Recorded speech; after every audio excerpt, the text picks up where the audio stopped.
5절부터 합독합니다. 대제사장이 해마다 다른 것의 피로써 성소에 들어가는 것같이 자주 자기를 드리려고 아니하실지니 그리하면 그가 세상을 창조하신 때부터 자주 고난을 받았어야 할 것이로되 이제 자기를 단번에 제물로 드려 죄를 없이 하시려고 세상 끝에 나타나셨으니라. 한번 죽는 것은 사람에게 정해진 것이요 그 후에는 심판이 있으리니 이와 같이 그리스도도 많은 사람의 죄를 담당하시려고 단번에 들이신 바 되셨고 그에게 이르게 하기 위하여 죄와 상관없이 자기를 바라는 자들에게 두 번째 나타나시리라. 아멘.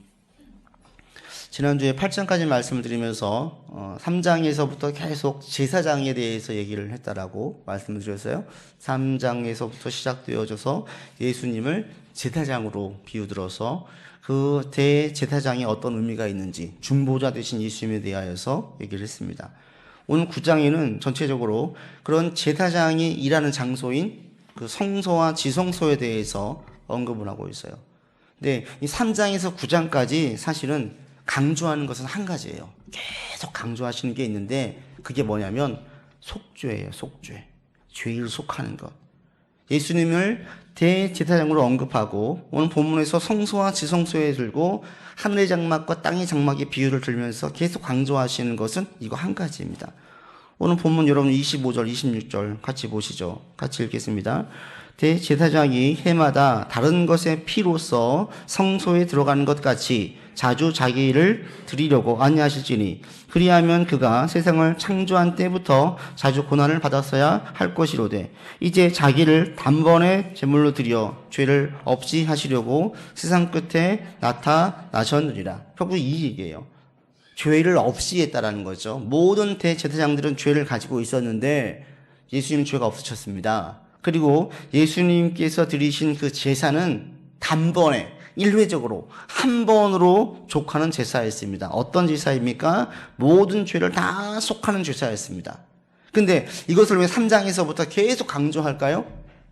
이것을 듣는 이전에 유대인들이었던 유대교를 믿었던 유대인들, 그리스도인들은 당신의 죄가 사해졌습니다. 이 메시지가 그냥 우리가 단순히 알고 있는 이런 것과는 달라요. 우리는 죄가 무엇인지를 먼저 설명을 해야 되는데 유대인들은 뼛속까지 죄에 대한 그 죄의식이 계속 있었어요. 왜? 그들의 제사가 늘 죄를 씻는 제사였거든요. 늘 자신들은 죄인이고 자신들은 하나님을 아버지라 부를 수도 없고 우리 오늘 요한복음 읽은 것처럼 하나님을 아버지라고 부른 예수님에 대하여서 이것은 불경죄예요. 불경죄. 어떻게 하나님을 아버지라고 부를 수 있느냐?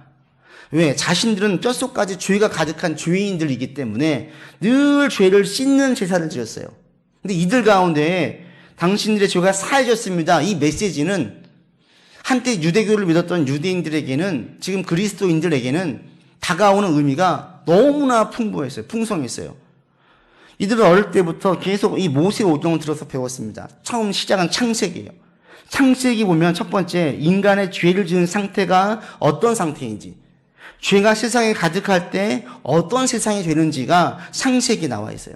그 출발이 에덴 동산입니다.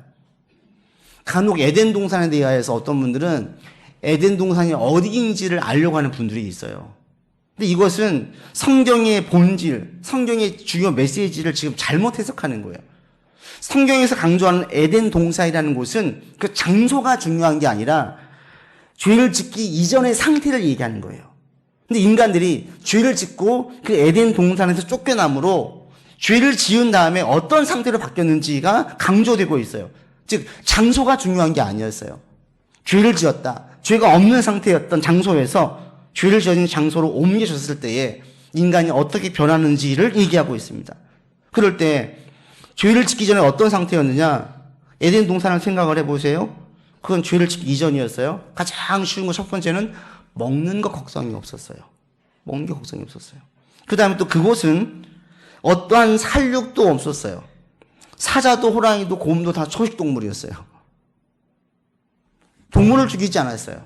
그리고 그들은 아담과 하와는 하나님의 일을 일부를 담당했어요. 동물들의 이름을 지으면서 하나님의 고유한 영역인 하나님의 일을 인간이 같이 담당했어요. 이게 죄를 짓기 이전의 상태였어요. 근데 죄를 지은 다음에 어떻게 바뀌었어요? 쫓겨남과 동시에 그들 가운데에는 계속 첫 번째 있었던 사건이 뭐냐면 가인이 동생 아벨을 죽이는 사건이었어요. 살인이 있었어요. 그 다음에 많이 가진 사람과 적게 가진 사람의 차이가 생겨나면서 많이 가진 사람들이 없는 사람들을 착취하고 죽이고 점점 더 크고 작은 전쟁들이 계속 벌어졌어요. 억압과 고통 중에 있는 자들이 많아졌고 삶에 고달프고 힘든 사람들이 많아졌고 먹고 살기 위해서 고군분투해야 했고 점점 더 세상은 잔인해져 갔어요. 언제 내 아내와 자녀를 뺏길 줄 몰라서 안심과 평안은 없었어요. 늘 불안했어요. 그것이 죄 가운데 있었던 세상이었어요. 죄가 들어오기 전에는 에덴 동산에 그런 상태에 있다가 죄를 지은 다음에 완전히 바뀌어진 이 죄라는 것이 마치 요즘 막 연예인들이건 또는 고위급에 있는 사람들이건 최고의 자리에 있다가 한순간에 나락으로 떨어진 그 유명인들처럼 죄를 짓기 전에는 항상 너무너무 좋은 상태에 있다가 죄를 지음으로 한순간에 파탄이 난 삶이 됐다는 거예요. 이게 죄가 들어온 무서움이에요. 이것을 유대교를 믿었던 그들은 너무 잘 알고 있었어요. 그래서 인간이 죄인입니다. 세상에 죄가 가득합니다. 이것은 그들 가운데 어떤 뜻을 담고 있냐면 우리의 인생은 고입니다. 고. 계속 고통이 있습니다. 눈물이 있습니다. 죽을 때까지 먹고 사는 문제로 걱정해야 됩니다. 늘 불안할 수밖에 없습니다. 우리의 삶에는 불행이 계속 있습니다. 이거예요, 이거. 당신은 죄인입니다. 세상에 죄가 가득합니다. 이 얘기는 늘 전쟁과 살육이 끊이지 않을 거라는 거예요. 그런 그들에게 당신의 죄가 사해졌습니다. 예수를 믿는 그리스도 가운데 공동체 가운데는 그 죄가 없을 수 있습니다. 이 의미는 어떤 의미로 다가오냐면 당신의 죄가 사해졌습니다. 이 얘기는 이제 당신은 다시 하나님의 보호 가운데 있습니다. 이거예요. 죄를 지으면서 하나님과의 단절이 그 많은 죄를 양산했었는데 당신의 죄가 사해졌습니다. 이란 말을 들은 순간 그들 가운데는 이것은 내가 지금 하나님의 보호가 계속 유지되는구나 이런 고백이 나오는 거예요. 당신의 죄가 사해졌습니다. 이 얘기를 듣는 순간 하나님 나의 기도를 들으시는구나. 당신의 죄가 사해졌습니다. 이 순간 소망이 없었던 내 가운데 다시 한번 소망을 가지고 살 수 있게 되었구나. 당신의 죄가 사해졌습니다. 이 말을 듣는 순간 그들 가운데 상당수는 사회에서 소외된 자들이었고 약자된 자들이어서 늘 무가치한 존재로 여겼던 그들이었는데 하나님께서 창조하신 일의 일부를 담당한 매우 귀한 존재로 바뀌었습니다. 이렇게 들려주는 거예요. 그래서 이들 가운데 당신의 죄가 사해졌습니다. 이 메시지는 너무너무나 위로가 되어지고 힘이 되어지고 소망이 되어지고 하나님에 대한 믿음이 다시 한번 확실해지는 거예요.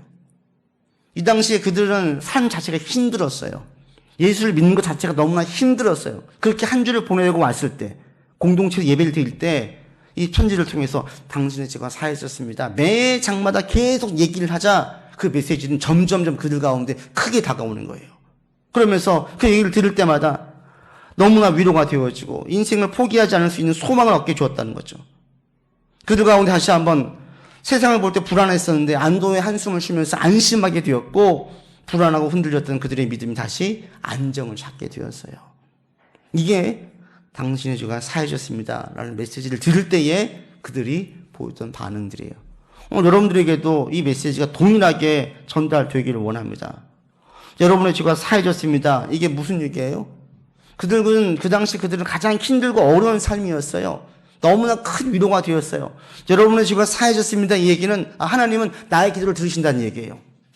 안 듣는 것 같고 아무런 응답이 없는 것 같은데 내가 죄를 짓지 않는 죄를 다 예수님 계속하셨다. 이 사실로부터 이제 하나님은 나의 기도를 들으십니다. 믿으십니까? 이 고백이에요. 여러분의 죄가 사해졌습니다. 이 고백이 나오는 순간 이렇게 이것을 믿는 순간 하나님은 계속 나를 보호하신다라는 거예요. 상황이 어떠든 내 삶에 어떤 사건 사고가 있든지 간에 하나님의 보호는 계속 유효하십니다. 이 고백이에요. 당신의 죄가 사해졌습니다. 이 소리를 듣는 순간 우리 가운데 안심할 수 있어요. 하나님이 나의 보호자야.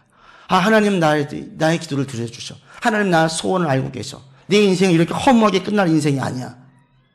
이 죄가 사해졌다는 이야기가 그들 가운데 힘들고 어려운 가운데 소망과 안심과 다시 안정을 찾은 것처럼 여러분 가운데도 힘들고 어려운 일들을 견딜 수 있기를 바랍니다.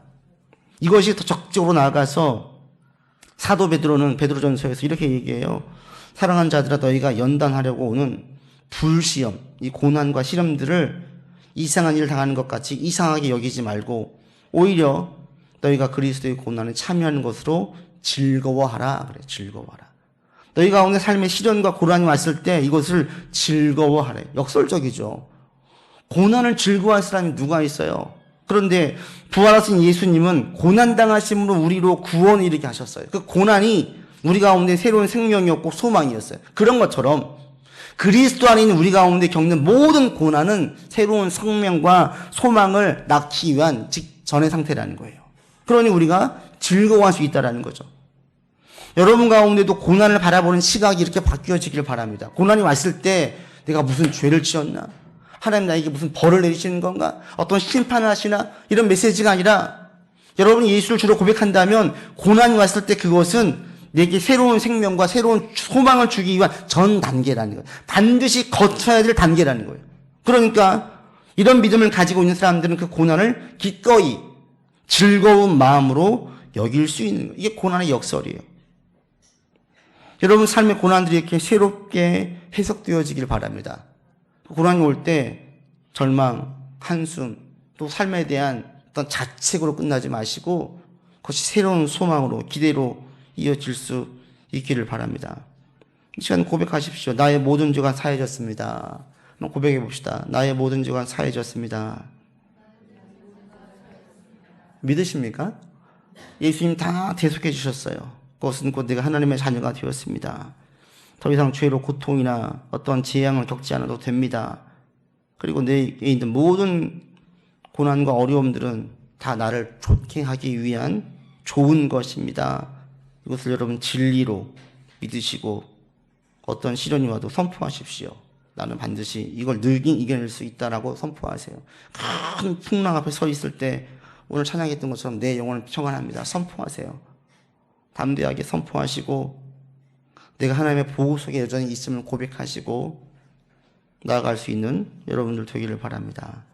이게 바로 지금 이 9장까지 쭉 단번에 들으셨다, 죄를 속해 주셨다에 대한 강한 메시지예요.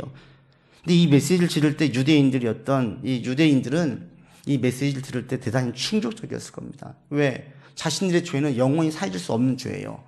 해마다 매번 제사를 드려야만 했어요. 그런데 더 이상 그런 제사를 드릴 필요가 없다라는 거죠. 유대인들에게는 충격이었어요. 근데 이 메시지가 그 다음 이어진 죄가 사해짐에 대한 이 메시지, 하나님 보호 속에 있는 이 메시지가 또 하나 충격으로 됐는데 이번에 충격은 유대인들에게 주는 메시지의 충격이 아니라 온 세상에 충격적인 메시지가 있습니다. 그게 뭐냐면 27절과 28절의 메시지입니다. 같이 읽어보죠. 한번 죽는 것은 사람에게 정해진 것이요 그 후에는 심판이 있으리니 이와 같이 그리스도도 많은 사람의 죄를 담당하시려고 단번에 들이신 바 되셨고 구원에 이르게 하기 위하여 죄와 상관없이 자기를 바라는 자들에게 두 번째 나타나시리라. 이 메시지는 뭐냐면 예수님의 심판과 재림에 대한 얘기죠. 27절 심판이 있을 것이다. 그리고 단번에 들이신 바 되셨고 죄와 상관없이 다시 두 번째 나타나시 재림에 대한 메시지예요. 예수님께서 오시고 심판과 재림의 메시지가 당시 모든 사람들에게는 대단히 충격적이었습니다. 예수님이 심판과 재림이 있다는 이 담고 있는 의미가 있는데 이게 뭐냐면 이 세상에 시작과 끝이 있다는 메시지예요. 심판 때 마지막 때가 있다는 거예요. 근데 이 메시지가 그 당시의 역사관 속에서는 대단히 충격적이었다는 거죠. 당시에는 그리스 사상이 강했어요. 그리스도인들을 중심으로 그리스인들, 그들의 사상과 철학이 팽배해 있었어요. 이것이 곧 인류였어요. 그 당시의 철학과 학문의 중심인 이 그리스인들은 개인의 영혼이 불멸하다고 믿지 않았어요. 영혼이 불멸하지 않아요. 죽으면 그 인간은 더 이상 존재하지 않아요. 그냥 끝나는 거예요. 윤회가 없어요. 그냥 끝나요. 영원한 것은 뭐냐면 역사의 순환이 영원해요. 인간은 사라지고 없지만 시간의 진행, 역사의 순환 과정만 영원하다고 봤어요. 그러니까 인간은 죽으면 없어지는 존재예요. 끝이 없어요. 세상은 계속 돌아가요. 그런데 당시 그리스도인들은 세상에 끝이 있다라는 거예요. 이것은 주류가 아니에요. 그 당시 모든 사람들 상식으로 통하는 세상은 끝이 없는 세상이었어요. 인간이 죽으면 끝나. 그걸 끝나고 그 인간은 끝나지만 세상은 계속 돌아가. 이것이 그 당시의 이 철학이었고 사고였는데 그리스도인들은 그렇게 얘기하지 않고 끝이 있다라는 거예요. 시작이 있고 어떤 중간에 큰 사건이 있고 끝이 있다라는 거죠. 이 메시지를 들을 때 당시 그리스도인들은 어떤 상황, 어떤 반응을 보이냐면 미쳤다고 그랬어요. 사도 바울이 그랬죠. 바울이 베스도에게 복음을 전해 처음 들은 이 베스도는 바울의 메시지를 듣고 한 말이 뭐예요? 네가 미쳤구나 그랬어요. 네가 미쳤구나. 많은 학문이 너를 미치게 했구나. 그 당시에는 시작과 끝이 있다. 이것이 미친 소리였어요. 그 당시의 사상으로는 이것은 당시 주류 사상과는 맞지 않았어요. 그렇지 않아도 그리스도인들은 그 당시에 다 대부분 다양한 신의 존재들을 인정했었는데 외골수로 그리스도인들은 오직 유일신만 믿고 있어. 그렇지 않아도 이건 사입이고 이상한 종교로 여겨졌었는데 그 당시에 보편적인 사고와 사상도 다 배제해버린 거예요. 끝이 있다라는 거예요. 그러니 얼마나 이상하게 비춰졌겠어요. 이것이 한두 해로 끝난 게 아니에요. 계속 되어졌어요. 얼마나 갔냐면 로마가 멸망한 다음에 어떤 얘기가 흉흉했냐면 기독교 때문에 로마가 망했다 그랬어요. 기독교 때문에. 기독교를 국교로 삼은 로마, 나중에 로마가 망한 것이 기독교 때문이라는 거예요. 그럴 때에 우리가 알고 있는 아우구스티누스, 히포의 아우구스티누스가 이를 반박하기 위해서 하나님의 도성이란 책을 썼어요. 이 책에서 하나님의, 그 당시에는 로마가 곧 하나님의 성이라고 여겼거든요. 믿는, 국교로 여기고 있는 로마가 하나님 도성이라 여기고 있었는데 로마가 멸망했어요. 그럼 하나님 나라가 멸망한 거예요. 그럴 때에 아우구스티누스가 아니다. 하나님의 도성은 여기가 아니라는 거예요.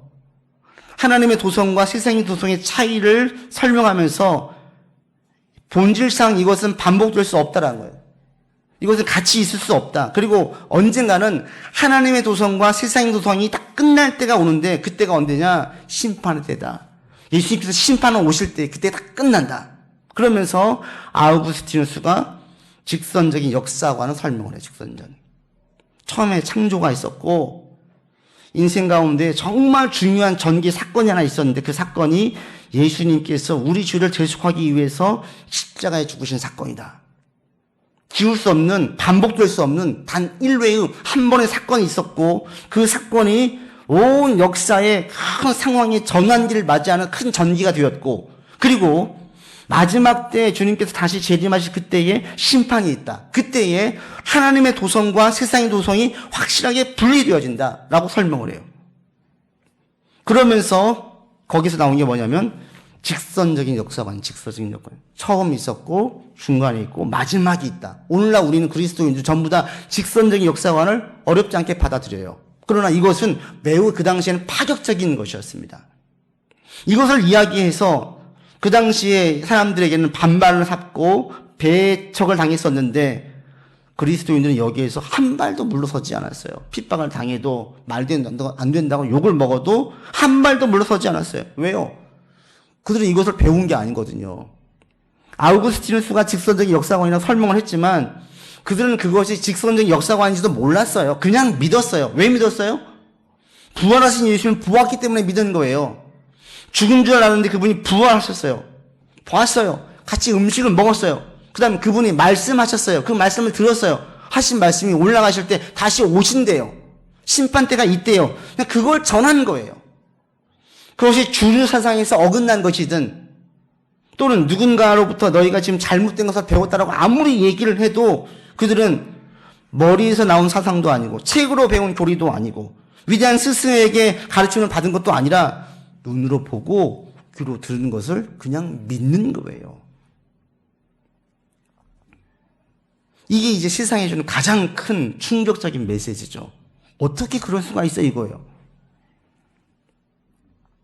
이것이 그리스도인들에게는 왜 위로가 됩니까? 하나님의 심판이 있습니다. 주님의 마지막 때가 있습니다. 이게 왜 위로가 있습니까? 참으면 되니까? 아니에요. 또 한 가지 큰 뜻이 있어요. 그건 뭐냐면 예수를 믿는 순간 하나님께서 우리 가운데에 우리를 특별한 존재로 삼으셨다는 특별한 존재.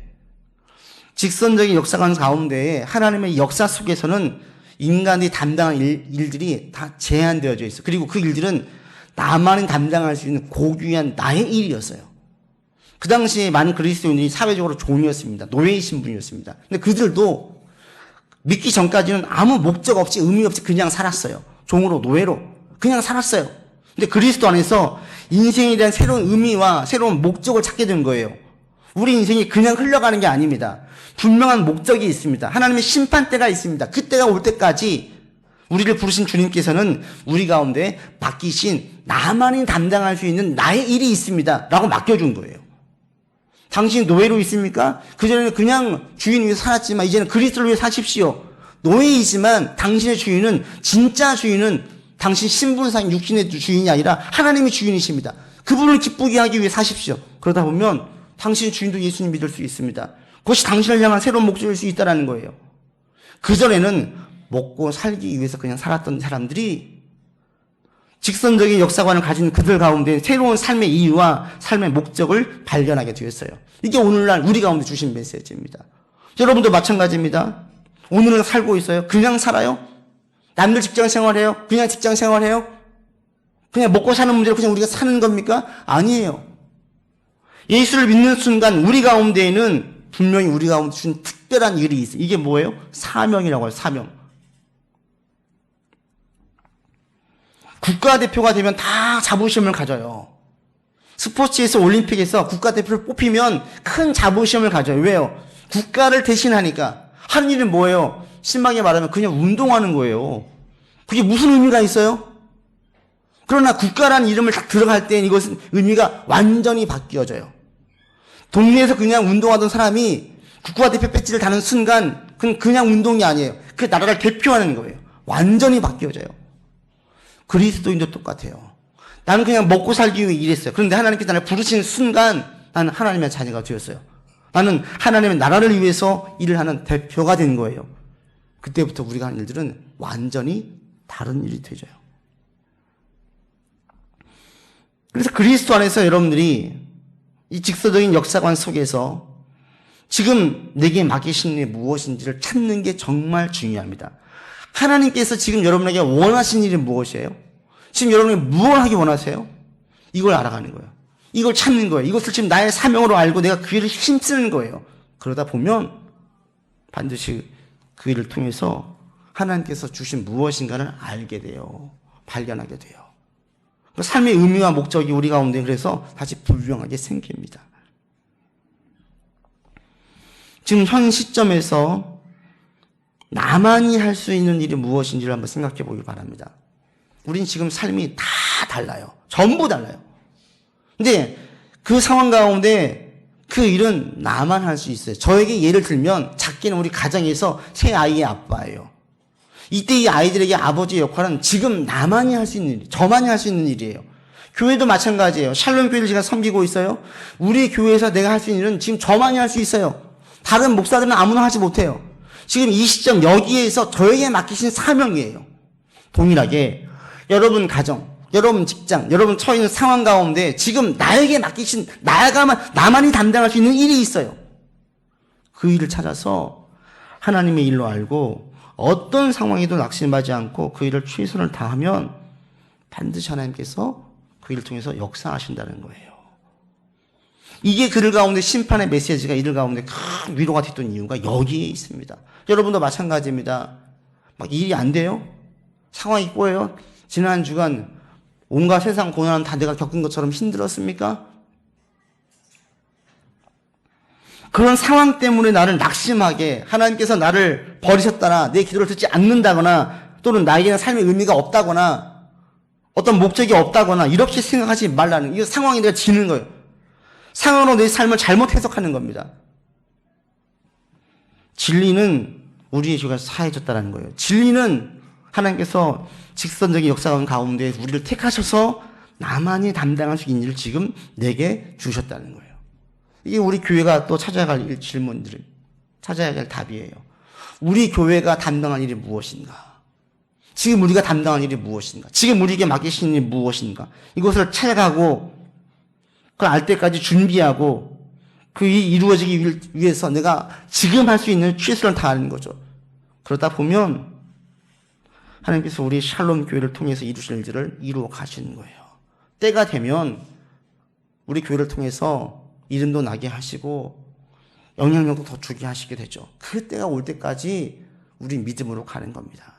여러분 개인의 삶도 똑같습니다. 지금 내게 맡기신 일이 무엇인지를 우리가 알아. 그 일을 찾고 또 그 일에 힘쓸 수 있는 저와 여러분 되기를 원합니다. 아멘. 말씀 뵙습니다. 여러분 살아가는 세상, 이 세상은 여전히 하나님의 진노 속에 있는 세상이에요. 왜? 죄가 이 세상 가운데 가득해요. 때문에 우리가 사는 세상에는 여전히 다툼이 있고 전쟁이 있고 살인이 있고 많은 불의가 있어요. 죄악에 만연되어져 있어요. 그리고 믿지 않는 사람들의 태도와 반응으로 우리는 더 많은 고난과 어려움과 시련을 계속 겪을 수 있어요. 그렇지만 여러분 이 상황 가운데 어떤 경우에도 포기하지 않고 나가면 반드시 유익으로 이어집니다. 이걸 믿으십시오. 왜? 우리는 죄의 진노 속에서 죽는 존재가 아니라 하나님의 보호받는 존재이기 때문에 그렇습니다. 믿으십니까? 이제 딱 고백을 하세요. 여러분이 죄의 진노 가운데 있지 않아요. 세상은 죄의 진노 가운데 있지만 우린 죄의 진노 가운데 있지 않아요. 하나님의 보호 가운데 있어요. 왜? 우리의 모든 죄를 예수님께서 다 대속해 주셨어요. 십자가의 보혈로 내 죄가 다 씻김받게 되어졌어요.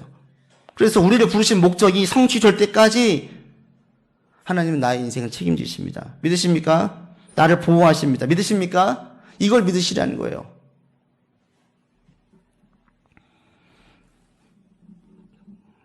미래에 대한 좋은 결과를 기대하고 확신하는 사람들은 어떤 시련이 와도 이겨낼 수 있습니다.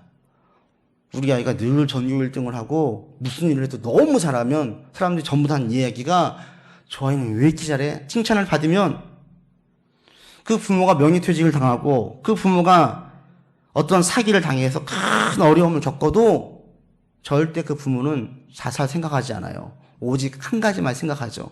어떻게 하면 내 아이를 잘 키울 수 있을까? 끝까지 부모로서 자녀를 잘 양육할 수 있을까? 여기에 대한 소망을 절대 놓지 않고 끝까지 밀어붙여요. 미래에 대한 그 강한 소망, 확신이 어떤 시련도 견디게 만들듯이 우리도 똑같습니다. 하나님께서 나를 보호하시고 내가 죄에 진노받은 존재가 아니라 하나님의 보호받은 존재이고 나를 통해서 무엇인가를 반드시 이루실 것이라는 확신, 이 소망이 내가 가난해도 내가 고난해도 어떤 괄시나 무시를 당해도 어떤 어려움을 겪어도 다 견딜 수 있게 만들어줘요.